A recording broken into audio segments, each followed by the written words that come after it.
पहलगाममध्ये दहशतवादी हल्ला झाल्यानंतर मुंबई शहरात सुद्धा अलर्ट जो आहे तो जारी करण्यात आलेला आहे। सध्या मी गेटवे ऑफ इंडियाच्या ठिकाणी आहे। आपण जर पाहिलं तर मुंबईतले सगळेच समुद्रकिनारी जे ठिकाणी जे आहेत ती अलर्ट मोडवरती ठेवण्यात आलेली आहेत, सुरक्षा वाढवण्यात आलेली आहे। त्याचप्रमाणे मुंबईतली जी गर्दीची ठिकाणं आहेत आणि त्याचप्रमाणे रेल्वे स्टेशन आहेत, या सगळ्याच ठिकाणी संपूर्ण चौकशी करूनच या ठिकाणी सगळ्यांना पर्यटकांना सोडलं जात आहे। सध्या गेटवेच्या ठिकाणी सुद्धा सुरक्षा व्यवस्था जी आहे ती चोख ठेवण्यात आलेली पाहायला मिळते।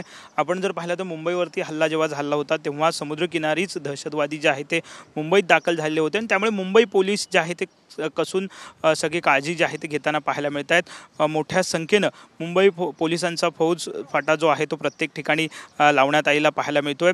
गेटवेच्या ठिकाणी सुद्धा संपूर्ण चौकशी करूनच पर्यटकांना आतमध्ये सोडलं जातं आहे। आपण जर पाहिलं तर पहलगाममध्ये जो दहशतवादी हल्ला झाला यामध्ये 26 नागरिकांना जो आहे तो पर्यटकांना आपला जीव जो आहे तो गमवावा लागलेला आहे आणि त्यामुळे मुंबई शहरात सुद्धा अलर्ट मोड जो आहे तो देण्यात आलेला आपल्याला पाहायला मिळतोय।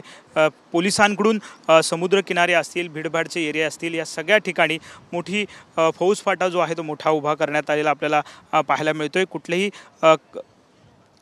घटना पुन्हा एकदा मुंबई शहरात घडू नये यासाठी काळजी जी आहे ती मुंबई पोलिसांकडून घेतली जाते आणि हा संपूर्ण गेटवेचा परिसर आहे।